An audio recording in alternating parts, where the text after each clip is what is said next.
मेरी बलि कहाँ है? बलि? बलि तो मैं तुम्हें दे चुका हूँ। कल रात को ही तो मैंने तुम्हें गार्ड की बलि दी थी।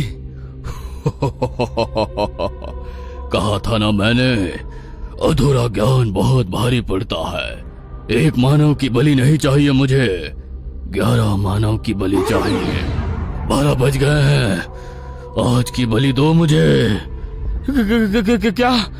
आज की बलि? मैं अचानक तुम्हें कहां से बलि लाकर दूं, वो भी मानव बलि?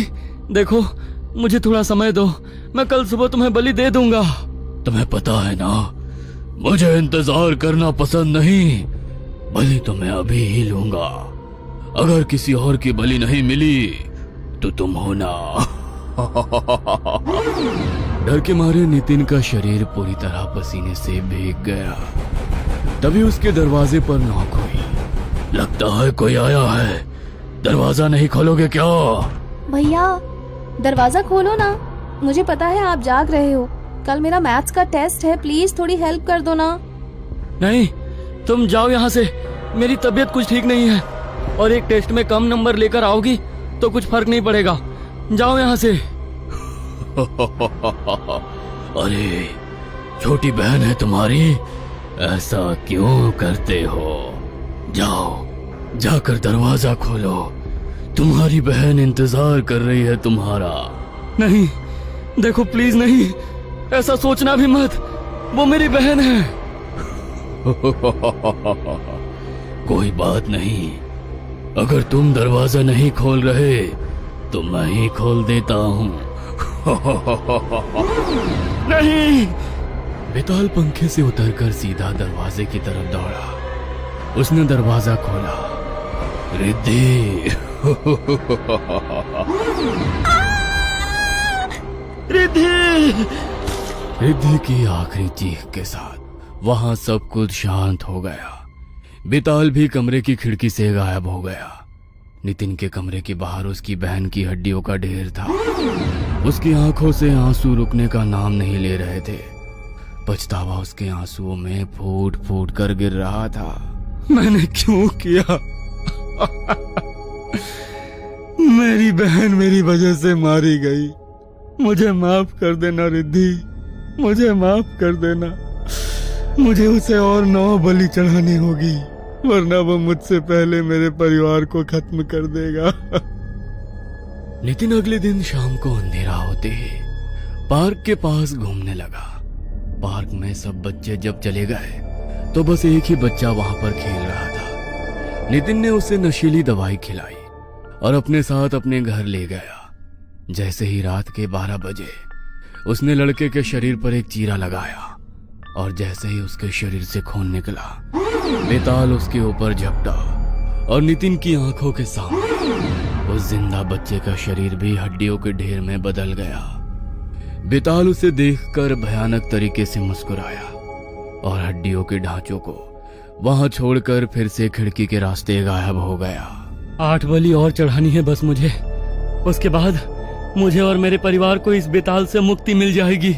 1, 2, 3 रातों तक नितिन ने फिर से यही किया।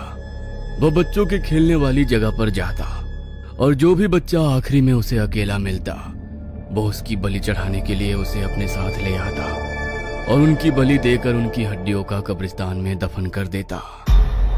आज भी वो किसी बच्चे की तलाश में था, लेकिन आज पुलिस वहां पर पेट्रोलिंग कर रही थी, क्योंकि 3-4 दिनों से वहां बच्चों के लापता होने की खबर लगातार आ रही थी।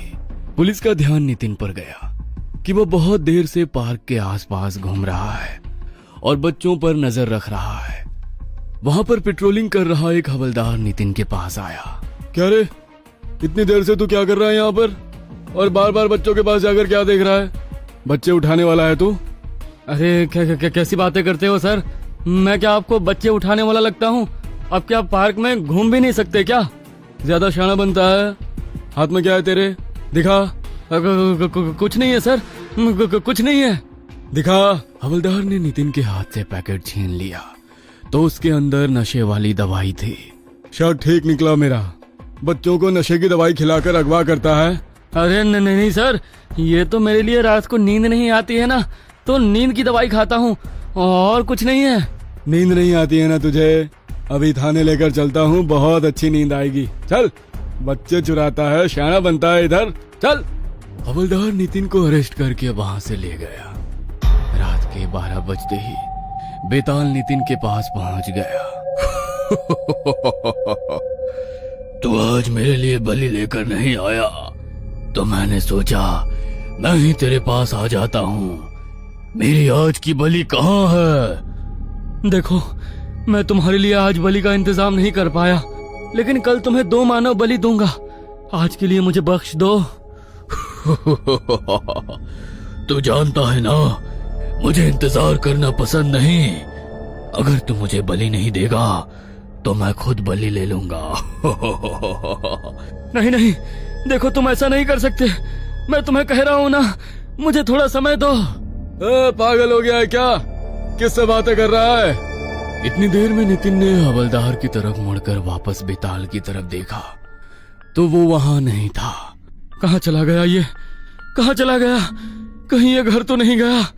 अगर इसने फिर से कुछ किया तो मैं क्या करूंगा? अगले दिन भी पुलिस ने नितिन को नहीं छोड़ा। तो रात के 12 बजे बेताल फिर से उसके पास आया। तू आज भी मेरे लिए बलि लेकर नहीं आया? आज भी मुझे खुद ही बलि लेनी पड़ेगी, लेकिन कोई बात नहीं। कल अगर मुझे बलि नहीं मिली तो तू है ना। नहीं नहीं, देखो। तू फिर से शुरू हो गया? बेड़ा है क्या? पता नहीं किससे बात करता रहता है। इतनी देर में नितिन ने फिर से बेताल की तरफ मुड़कर देखा तो आज भी वो वहां नहीं था। पुलिस को नितिन के खिलाफ कुछ ठोस सबूत नहीं मिला तो अगले दिन उन्होंने उसे छोड़ दिया। अगली शाम वो अपने घर पहुंचा तो जोर जोर से चिल्लाकर सबको आवाज देने लगा। माँ, पिताजी, माँ, पापा। माँ पापा चिल्लाते हुए वो घर में दाखिल हुआ, लेकिन किसी की आवाज उसे वापस सुनाई नहीं दी। उनके कमरे में गया तो कमरे में हड्डियों का ढेर था और कमरे में मक्खियां भिनभिना रही थी। नितिन का पूरा परिवार खत्म हो चुका था। वो हार कर वहीं बैठ गया। उसके हाथों में अपने माता पिता की बची हुई हड्डियां थी। उसकी आंखों से लगातार आंसू गिर रहे थे।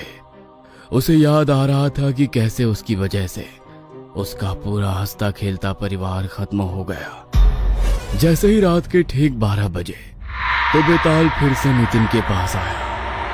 मेरी आज की बलि कहाँ है? तुम आज भी मेरे लिए बलि लेकर नहीं आए?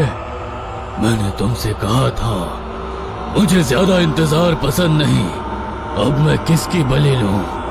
अब तो तुम्हारा पूरा परिवार भी खत्म हो गया। अब तो सिर्फ तुम ही बचे हो। मुझे मार डालो तुम, मेरी बलि ले लो तुम और मुक्त कर दो मुझे इस बोझ से। अपने पूरे परिवार को खत्म कर दिया मैंने। मुझे जीने का कोई हक नहीं, कोई हक नहीं।